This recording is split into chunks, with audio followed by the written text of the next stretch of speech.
ॐ भूर्भुवः स्वः तत्सवितुर्वरेण्यं भर्गो देवस्य धीमहि धियो यो नः प्रचोदयात्।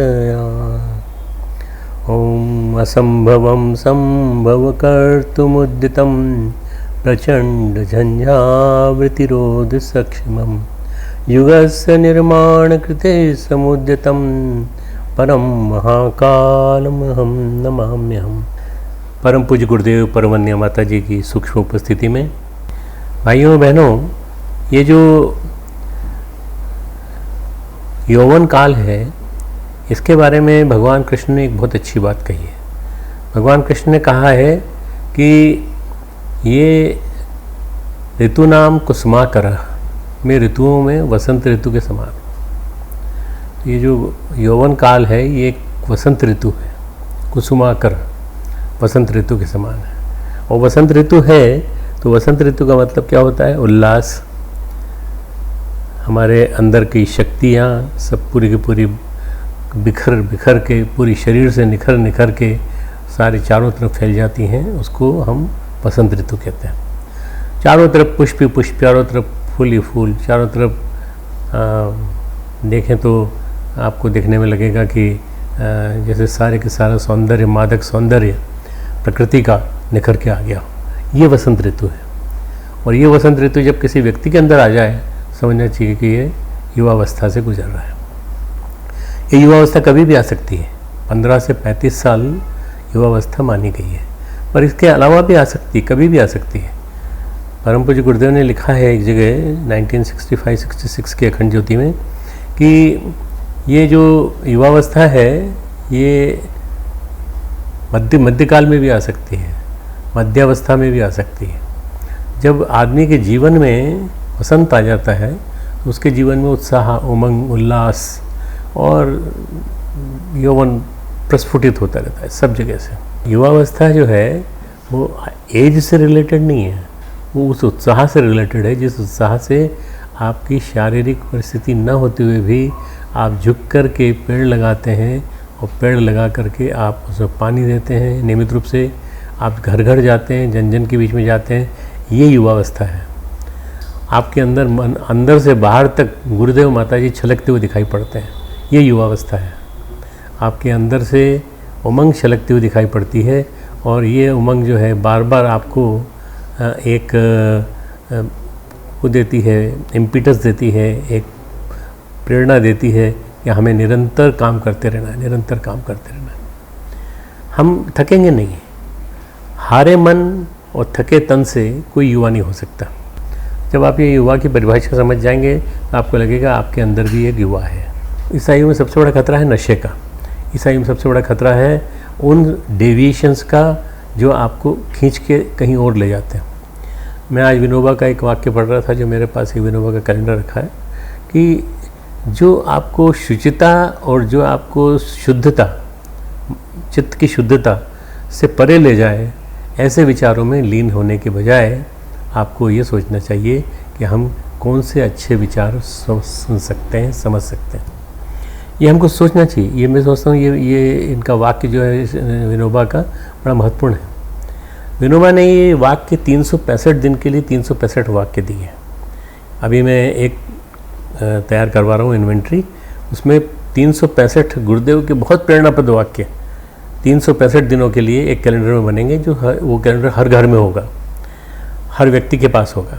तो उसमें क्या है कि आपको प्रतिदिन के लिए नया चिंतन मिलेगा, प्रतिदिन के लिए नया चिंतन हमें मिलता है। सब हम तो पढ़ते हैं हर 30 दिन में, हर दिन नया वाक्य आता है, वो अलग बात है। आप ये जो हम 365 वाक्य दे रहे हैं इनको पढ़िए। हो सकता है आपको कोई ना कोई विचार, कभी कोई प्रेरणा देता हो। आपने कभी देखा है पेड़ लहराते हुए? आपने कभी देखा है उमंग की तरह से लहराते हुए, उन्माद की तरह से लहराते हुए पेड़?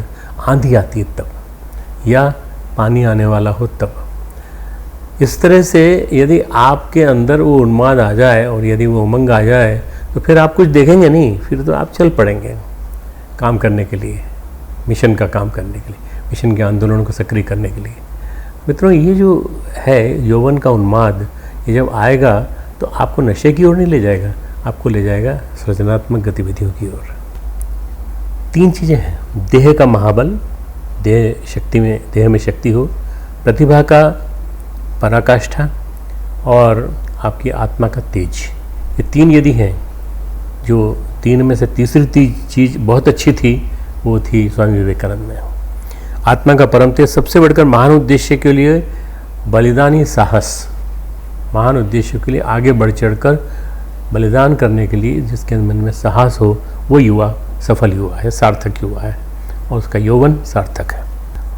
आज का युवा बस केवल भटका हुआ है और कुछ नहीं है।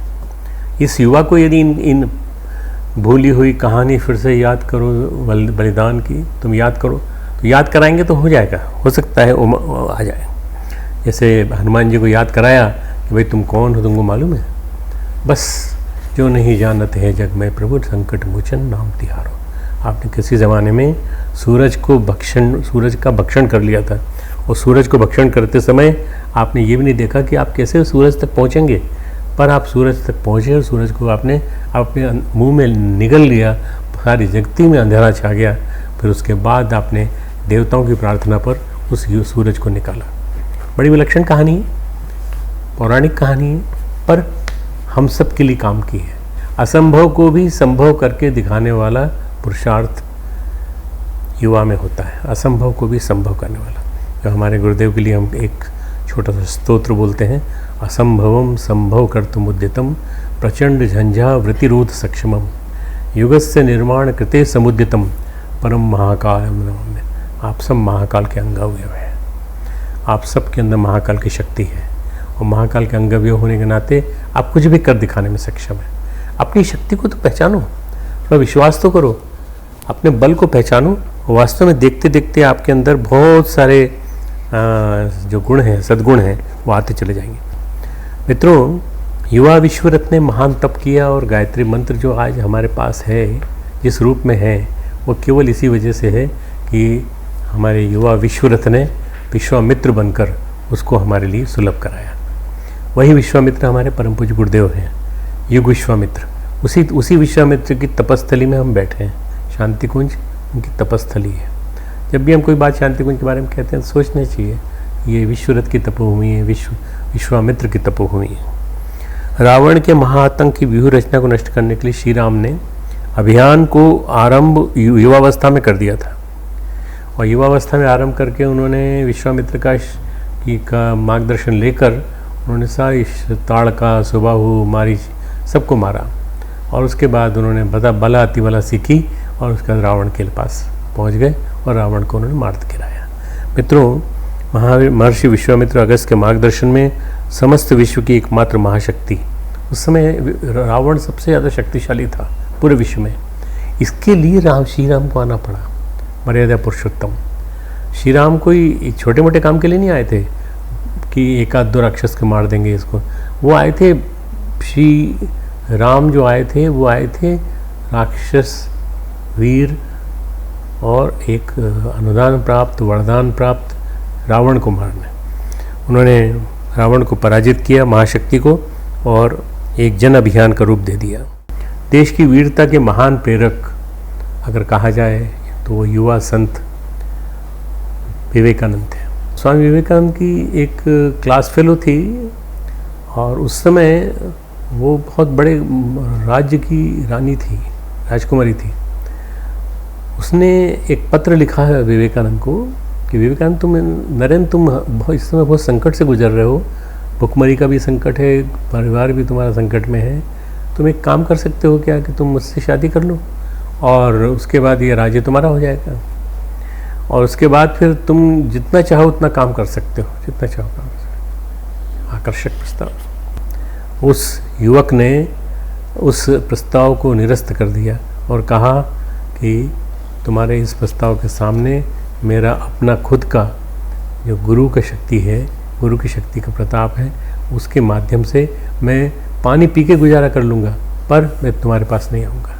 सारी तकलीफ़ों को छोड़कर खितड़ी के महाराजा के माध्यम से विदेश जा पहुँचे, और विदेश जाने के बाद उन्होंने वहाँ जा कर के अपने भारतीय संस्कृति का शंखनाद गूंजा, और उसके बाद वो जो गुंजायमान हुआ उसने उनको पूरी तरह से एक वो कर दिया कि अब भारत का ही साम्राज्य बनने वाला है, सांस्कृतिक साम्राज्य, आध्यात्मिक साम्राज्य। स्वामी विवेकानंद हमारे देश के वो ऐसे कीर्तिमान हैं, ऐसे कीर्ति स्तंभ हैं जो शायद युगों युगों में एक कोई पैदा होता है। उन्होंने कहा भी, काश कोई विवेकानंद होता तो ये देख पाता कि इस विवेकानंद ने क्या काम किया है।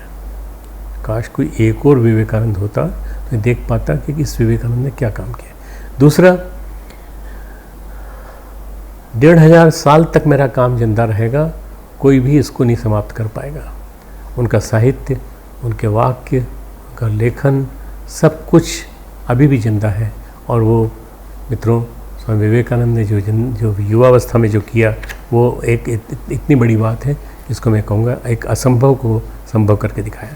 तो युवावस्था में बहुत कुछ किया जा सकता है। तो आपसे हम एक ही बात कहेंगे कि ज़रा थोड़ा सा अपने आप को पहचानिए। आपके अंदर भी तो एक विवेकानंद है, आपके अंदर भी तो एक निवेदिता है, आपके अंदर भी तो सिस्टर क्रिस्टीना है, आपके अंदर भी तो ब्रह्मानंद है, आपके अंदर भी तो अखंडानंद है। ये सारे के सारे जितने भी हैं, ये सारे आपके माध्यम से मुखरित होना चाहते हैं, अगर आप चाहेंगे तो। मित्रों, रामकृष्ण मिशन और हमारे मिशन में बहुत समानता है। उसका कारण ये है कि परम पूज्य गुरुदेव ही रामकृष्ण मिशन में आए थे रामकृष्ण परमहंस के रूप में, और अब आए अंतिम उसमें रामकृष्ण परमहंस के बाद स्वामी विवेकानंद, उसके बाद वो आए हैं श्री राम शर्मा आचार्य के रूप में। आप लोगों को समझना है कि आप किस महाशक्ति से जुड़े हैं, किस संत से जुड़े हैं, किस अवतारी चेतना से जुड़े हैं। बस यदि आपने ये समझ लिया तो फिर उसके बाद आपको सब कुछ समझ में आ जाएगा। तो मित्रों, आपको ये ध्यान रखना है कि हम कैसे, किस तरह से अपने शक्ति को बहुगुणित करें, मल्टीप्लाई करिए। Try to identify your potential, try to identify your own inner innate potential. अपने अंदर की शक्ति को जागृत करिए, पहचानिए अपने आप को, फिर देखिए क्या नहीं होता आपका। परम पूज्य गुरुदेव के बारे में और युवा जागृति अभियान के बारे में जन जन को बताना, जन जन की जागरूकता पैदा करना, ये आपका काम होना चाहिए। परम पूज्य गुरुदेव एक व्यक्ति नहीं, एक संस्था थे। परम पूज्य गुरुदेव एक व्यक्ति नहीं, विचार थे। एक विचार और एक संस्था का विचार जन जन के बीच में पहुंचाना चाहिए। आप चाहें तो एक काम और कर सकते हैं, आप भी गीता को अपने जीवन में उतार सकते हैं। प्रतिदिन 1 अध्याय ले लीजिए, 2 अध्याय ले लीजिए, और आप अगर सप्ताह में 7 दिन तक पढ़ेंगे और उसका अर्थ समझने की कोशिश करेंगे, आप कहेंगे क्या कठिन काम दे रहे हैं डॉक्टर साहब, संस्कृत समझ में नहीं आती। कोई बात नहीं, संस्कृत का अर्थ पढ़ते जाइए और आप देखिए, मुझे बड़ा आनंद आता है गीता के साथ। गीता के साथ मैं ऐसा बैठता हूँ जैसे गीता मेरी माँ है और मैं उसकी गीता की माँ की गोद में बैठा हूँ। आप भी अपने जीवन में गीता को स्थान दीजिए। मैं आप सबका धन्यवाद व्यक्त करता हूँ और मैं सबको प्रणाम करता हूँ, सबके हृदय में बैठे हुए परम पूज्य गुरुदेव परमवंदनीय माता जी को। हमारे YouTube चैनल शांति कुंज वीडियो गायत्री परिवार को सब्सक्राइब करें एवं बेल आइकन जरूर दबाएं ताकि गायत्री परिवार की विभिन्न गतिविधियों की जानकारी आपको मिलती रहे।